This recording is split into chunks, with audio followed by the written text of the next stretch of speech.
poliomyélite. Alors, Abraham Ascour, vous êtes urologue en charge sur le district de cette action poliomyélite dans le monde et puis pilote aussi de cette marche.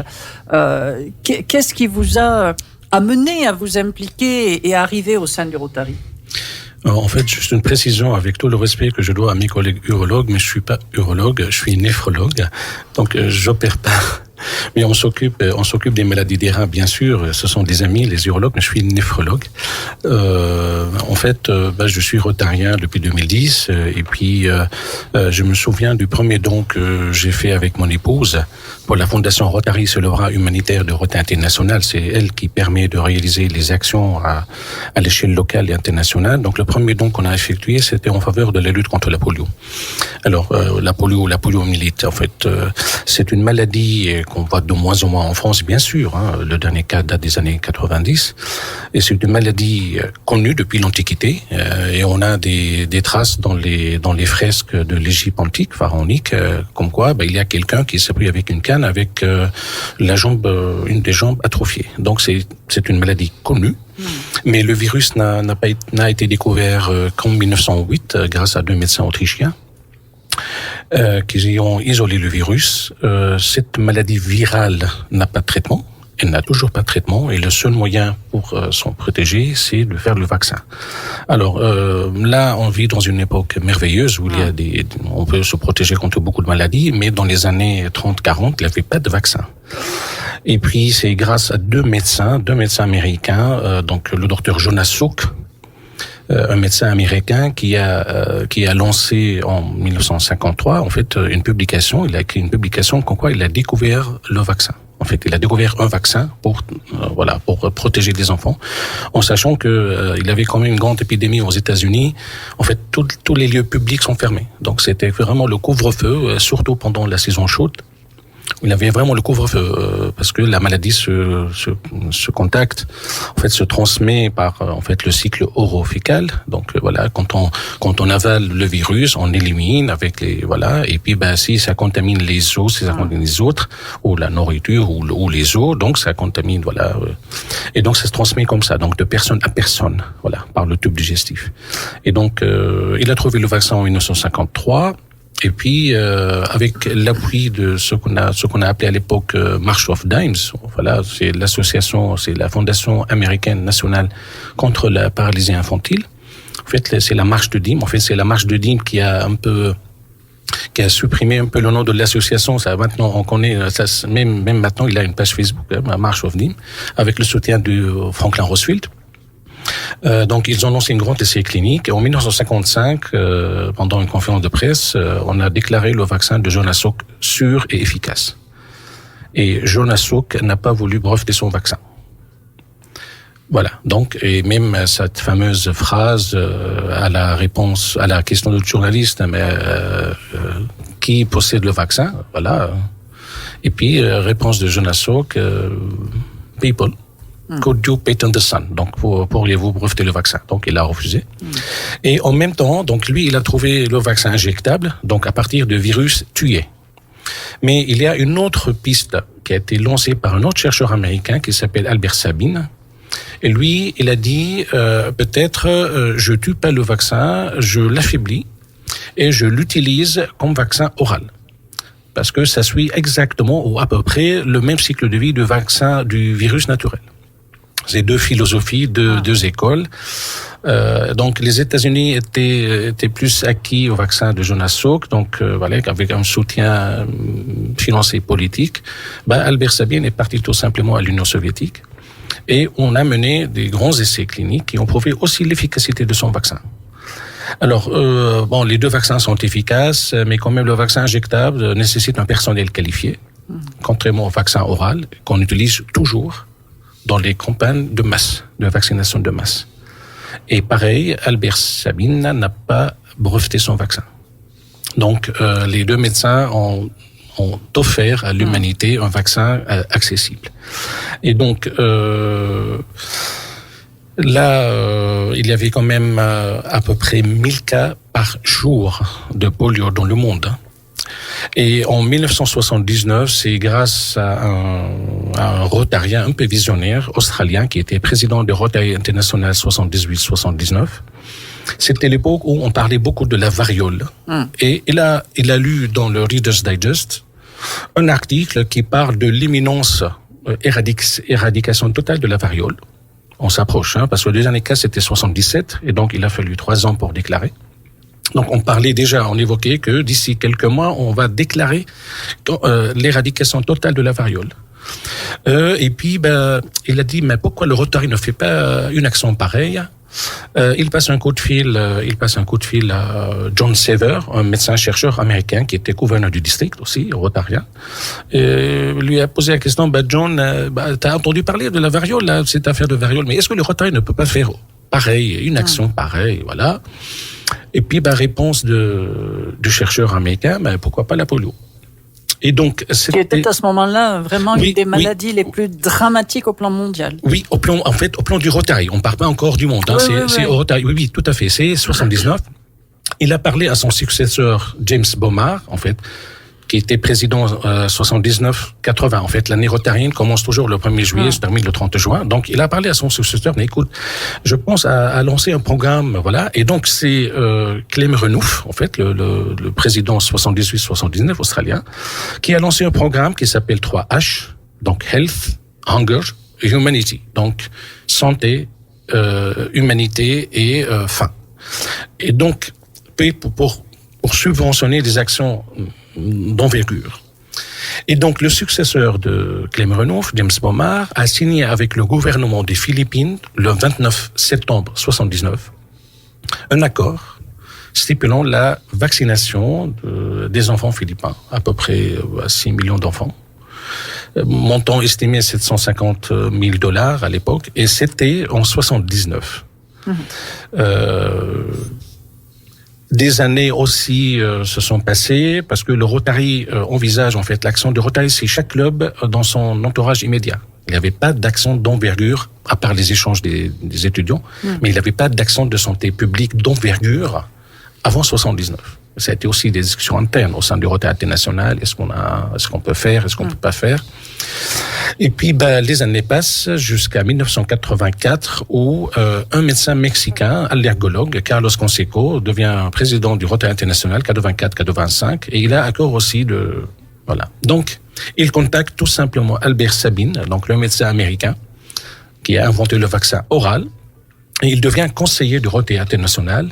Alors, en fait, Jonas Salk, c'est plutôt l'université en fait de Michigan, donc Ohio pour Sabine. Bon, donc 2 écoles de philosophie. Donc, Albert Sabine devient le conseiller du Rotary international. Donc, en 85, on lance ce qu'on appelait à l'époque Polio Plus, le programme phare du Rotary international. À ce moment-là, le Rotary était seul pour la lutte contre la polio. Et il avait dit, peut-être à l'horizon de 2005, pour le centenaire du Rotary, parce que le Rotary, le premier club, a été fondé en 1905, peut-être on arrivera à bout de la polio. Ouais. Et donc, et puis c'était la convention de Rotary International à Kansas City. Albert Sabine a demandé aux Rotariens de vraiment s'engager. Et ils ont dit, en 88, d'ici 88, on va collecter $120 millions. Jusque-là, le Rotary était seul. Et avant la convention de Philadelphie en 88, la convention c'est la réunion un peu annuelle du Rotary, voilà, avec le président, voilà, tous les Rotariens sont invités.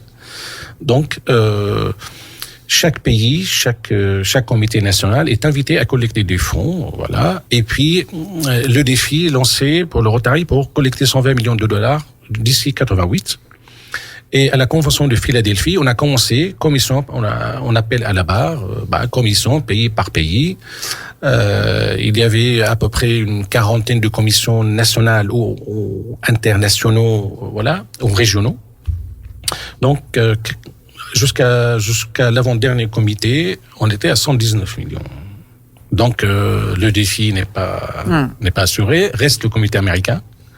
Et hop, le chiffre saute à 219. Donc, et on a appelé ça la nuit de Rotary. En sachant que cette convention a été précédée de quelques semaines de l'Assemblée générale de la santé. En fait, c'est un peu le parlement de l'OMS. donc World Health Assembly. Et à ce moment-là, l'OMS s'engage à éradiquer la polio dans ce qu'on appelle toujours l'initiative mondiale pour l'éradication de la polio. En fait, en anglais, GPEI, Global Polio Eradication Initiative. Et au fur et à mesure, ça a été un peu les 4 partenaires historiques de cette initiative, c'est l'OMS, le Rotary, l'UNICEF et les CDC, en fait, les centres des disease control aux États-Unis. Voilà. Donc les 4 partenaires historiques. En fait, après, il y a la fondation, Gates et en fait l'alliance Gavi qui ont rejoint cette initiative. Donc le Rotary a précédé un peu de 3 ans officiellement ou de 7-8 ans réellement l'initiative de l'OMS. Et il tient, c'est une action en fait très chère pour les Rotariens, encore des Rotariens, pour éradiquer la polio. Et puis, en sachant que ce que le Rotarien ou les amis de Rotariens payent, c'est pas uniquement le prix, c'est aussi pour payer, pour former le personnel, pour aller de porte à porte. Et le vaccin oral, c'est le seul vaccin qui interrompt la transmission d'homme à homme. Le vaccin injectable protège uniquement le vacciné. Voilà.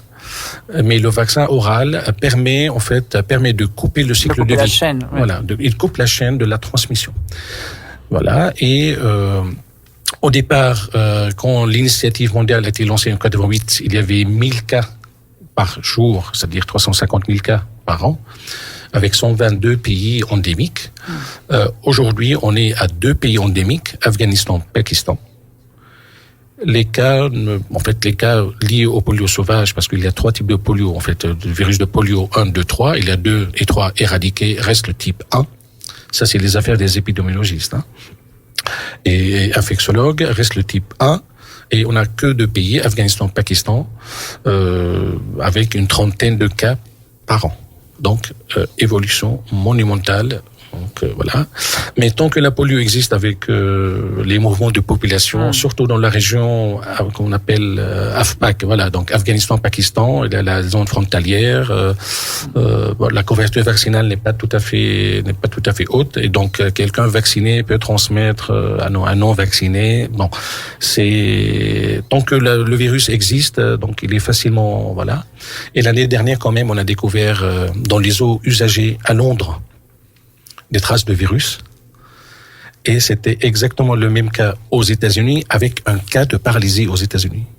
Ça veut dire qu'il ne faut jamais baisser la garde, quoi. Absolument, absolument. Et il n'y a pas de médicament pour ça, il n'y a que le vaccin qui protège, Donc, quand on rattrape le virus, on dit que peut-être il y a 200 contaminations autour. Quand ça touche la moelle épinière, la partie qui contrôle les jambes, on a la paralysie. Quand ça touche les muscles respiratoires, on est obligé de vivre dans ce qu'on appelle un poumon d'acier. Tout le temps. À vie. Si on n'est pas mort. Donc aujourd'hui, le Rotary continue malgré tout cette démarche et c'est dont on va parler de Radio Arverne. Et j'espère que cette Mélodie Gardot vous a ravi, tout comme nous. Je reçois aujourd'hui Abraham Ascour et Jean-Pierre Céléron. Nous parlons du Rotary, de la poliomyélite. Vous nous avez passionnés déjà, Abraham, en nous racontant cette histoire de vaccin. Mais vous nous disiez aussi qu'il ne faut jamais baisser la garde, je crois. Absolument, il ne faut jamais baisser la garde. Et même en France, en fait, on n'utilise que le vaccin injectable, qui fait partie depuis 2018 des 11 vaccins obligatoires, en sachant que le vaccin est toujours associé à d'autres, ce qu'on appelle des T-polio.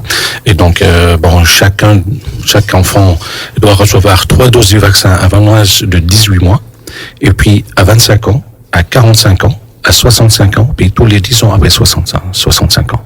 Bien sûr, un vaccin associé à d'autres maladies, donc c'est-à-dire c'est toujours dans le programme vaccinal des vaccins en France.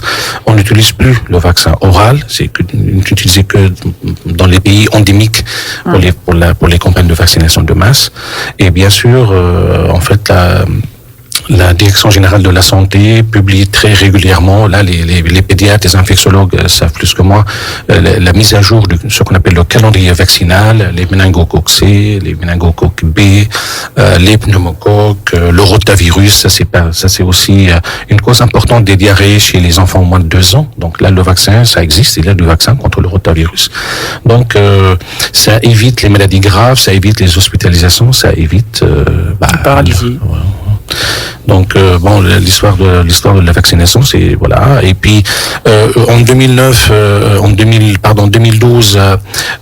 un site internet économique a essayé de simuler de calculer si Jonas Salk avait breveté son vaccin avec les modalités de financement. Donc c'est un peu détail qui me dépasse un peu, mais il a fait le calcul et c'est 7 milliards. Donc il aurait cumulé 7 milliards et il paraît que ce chiffre fait autorité au point que comment s'appelle le candidat démocrate Bernie Sanders a utilisé ce chiffre dans un tweet comme quoi Jonas Salk n'a pas breveté, pourquoi on paye tellement pour les labos pharmaceutiques. Donc il paraît que ce chiffre de 7 milliards fait autorité.